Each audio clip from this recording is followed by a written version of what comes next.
Bro hi bro. Hi bro. మీ పేరు? Satish bro, AP deputy CM Pawan Kalyan గారి మీద మీ ఒపీనియన్ ఏంటో తెలుసుకోవచ్చా? ఒపీనియన్ బ్రో, జగన్ పరిపాలనలో అయితే మా సైడ్ అయితే I will definitely say that మాకైతే రోడ్స్ లేవు బ్రో. మెయిన్ రోడ్స్ లేవు. ఇప్పుడు ఈ గవర్నమెంట్ వచ్చింది, మారింది. సో ఇది చంద్రబాబు నాయుడు గారు అలాగే డిప్యూటీ సీఎం పవన్ కళ్యాణ్ గారు వాళ్ళ వల్ల రోడ్స్ వచ్చినాయి మాకు. ఫస్ట్ ఆఫ్ ఆల్ అది డెవలప్మెంట్ అవుతుంది. ప్లస్ అలాగే ఇండస్ట్రీస్ తీసుకొస్తున్నారు ఎవరు? చంద్రబాబు నాయుడు గారు. మాకు దగ్గరలో ఉన్న దాంట్లో కూడా ఇండస్ట్రీ ఉంది, ఓపెన్ అయింది కూడా. ఎక్కడంటే మల్లవెల్లి, అశోక్ లేలాండ్.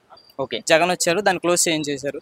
దానివల్ల ఎంతోమంది పీపుల్ అనేవాళ్ళు ఎంప్లాయ్మెంట్ కోసం సఫర్ అయ్యారు. సో ఇప్పుడు చంద్రబాబు నాయుడు గారు వచ్చారు, దాన్ని మళ్ళీ రీఓపెన్ చేశారు and people are going for employment. So ఈ డెవలప్మెంట్ అయితే చాలా ఉంది బ్రో. రీసెంట్ గా జగన్మోహన్ రెడ్డి గారు ప్రెస్ మీట్ లో మాట్లాడుతూ మంచి చేసిన మమ్మల్ని ప్రతిపక్షంలో కూర్చోబెట్టారు ప్రజలు, ఏ మంచి చేయని ఈ కూటమి ప్రభుత్వాన్ని మరి ఏం చేస్తారో తెలుసుకోవచ్చు అంటున్నారు. అది నిజమేనా? మంచి అంటే ఏంటి బ్రో? అప్పు చేయడమా? మొత్తం అప్పు చేసి అవసరం లేని పథకాలన్నీ పెట్టి జనాలను సోమరిపోతులు చేయడమా? కానే కాదు కదా. ఎందుకు అప్పు చేయాల్సిన అవసరం ఉంది? నాకు తెలిసి అయితే చంద్రబాబు నాయుడు గారు రావడమే అబ్సల్యూట్లీ కరెక్ట్. ఇప్పుడు వచ్చిన అప్పుడు ప్రకారం ఇప్పుడు ఒకవేళ వాళ్ళు అధికారంలోకి వచ్చి ఉంటే కనుక డెఫినెట్గా ఇదంతా మళ్ళీ అసలే ఇచ్చిన పథకం ఏది నెరవేర్చుకొని ఉండేవాళ్ళు. ఇప్పుడు చూస్తే పవన్ కళ్యాణ్ గారు ఇప్పుడు మన జగన్మోహన్ రెడ్డి గారు మాట్లాడుతూ చూస్తుంటే గతంలో నేను బట్టన్ నొక్కి డబ్బులు అయితే వేసేవాడిని, కానీ ఇప్పుడు ఆ బట్టన్ నొక్కే డబ్బులు ప్రతిదీ కూడా చంద్రబాబు గారి జేబులోకి వెళ్తాయని మాట్లాడుతున్నారు. నిజంగా డబ్బులు ఎవరు దొబ్బుతున్నారు అంటే గత ప్రభుత్వం, ఇప్పుడు ఈ ప్రభుత్వం అనుకోవచ్చు. గత ప్రభుత్వం డబ్బులు తొప్పుతుందని పక్కన పెడితే బ్రో, అవసరం లేని పథకాలు పెట్టడం ఎందుకు? ఆటో డ్రైవర్కి నెలకి ఇంత అవసరం ఎందుకు? లేకపోతే కుట్టి మిషన్ చేసే వాళ్ళకి ఎందుకు? ఇవన్నీ ఎందుకు బ్రో? అప్పు చేయాల్సిన అవసరం ఏముంది మనకి? జనాలు సోమరిపోలు చేయాల్సిన అవసరం ఏముంది? అవసరమైన వాళ్ళకి ఇవ్వండి. అమ్మఒడి మంచి స్కీమే, ఓకే, పిల్లలకే యూజ్ అవుతుంది, అట్లాంటివి చేయండి. అంతేగాని జనాలు సోమరిపోలు చేసే పథకాలు ఎందుకు బ్రో? ఇప్పుడు మరి ఏవైతే సూపర్ 6 అన్నాయో ఇంకా అమలు అవ్వలేదు కదా, దీని మీద మీ అభిప్రాయం ఏంటి? అమలు అవుతాయి బ్రో, స్లోగా అవుతాయి.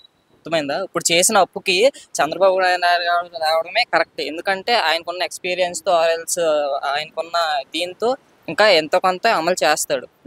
మరి ఇలాగే వెళ్తుంటే జగన్మోహన్ రెడ్డి గారు మళ్ళీ 3 ఏళ్ళలో మళ్ళీ మా ప్రభుత్వం వస్తుంది అంటున్నారు. మీ అభిప్రాయం ఏంటి? ఎలా వస్తుంది బ్రో? ఎందుకు వస్తుంది? అసలు అవసరమే ఉంది, రావాల్సిన అవసరం. మూడు ఏళ్ళు రావడం ఏంటి బ్రో? ఓకే, అంటే 3 ఏళ్ళు రాదనుకోవచ్చా, వస్తుందండి?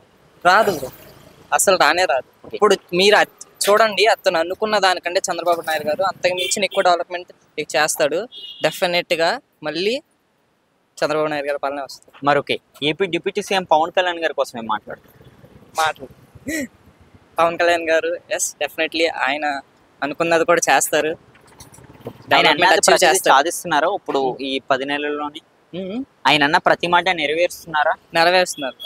నెరవేరుస్తున్నారు. ఓకే బ్రో, మరో విషయం, ఇప్పుడు పవన్ కళ్యాణ్ గారు అధికారంలోకి వచ్చి సుమారుగా 11 నెలలు అయితే అవుతున్నాయి. ఎక్కువ పెండింగ్ వర్క్స్ పవన్ కళ్యాణ్ గారికి ఉన్నట్టయితే మాట్లాడుతున్నారు బయట. దీన్ని మీరు ఎంతవరకు నమ్ముతున్నారు? నమ్మట్లేదు బ్రో. పవన్ కళ్యాణ్ గారు కావాలనుకుంటే అతను సినిమాల్లోనే ఉండిపోవచ్చు, కానీ దీనికి వచ్చి పొలిటీషియన్లోకి వచ్చి ప్రజలకి ఎంతో కొంత న్యాయం చేయాలి అన్న ఉద్దేశంతో చేస్తున్నారు. కాబట్టి డెఫినెట్లీ పెండింగ్ ఉండొచ్చు, బట్ అవి కంప్లీట్ చేస్తారు. ఇప్పుడే కదా స్టార్ట్ అయింది పాలన. పవన్ కళ్యాణ్ గారు అలాగే సెంట్రల్ మినిస్టర్ అంటున్నారు. ఒకేలాంటే ఆయన సెంట్రల్ మినిస్టర్ అవుతే మరి ఏపీకి ప్లస్ అనుకోవచ్చు, మైనస్ అనుకోవచ్చు? ప్లస్ అనుకోవచ్చు డెఫినెట్లీ. వైసీపీ అండ్ కూటమి ప్రభుత్వం ఈ 2 పార్టీలు అప్పుడు ఏ పరిపాలనప్పుడు ఆంధ్రప్రదేశ్ అభివృద్ధి జరిగిందంటే మీరు ఏం మాట్లాడతారు? ఏపీ పరిపాలన అయితే ఓకే, కూటమి ప్రభుత్వంలో డెఫినెట్లీ పరిపాలన ఎక్కువ ఉంటుంది bro. Okay, 1 word for Jaganmohan Reddy గారు. 1 word, corruption. Okay, Pawan Kalyan he is hero. Okay, Chandrababu Naidu గారు. Best politician, visionary leader. Okay, Nara Lokesh గారు. నారా లోకేష్ హీఈస్ వర్డ్ అంటే నాకేం రావట్లేదు. ఓకే, ఏదో ఒకటి. ఏ వర్డ్? మంచి అయినా మంచి ఆయనే. ఓకే, ఎడ్యుకేషన్ పరంగా చాలా బెనిఫిట్స్ తీసుకొస్తాడు ఆయన, ఎడ్యుకేషన్ లీడర్ కాబట్టి. Okay, definitely. Thank you bro. Thank you bro.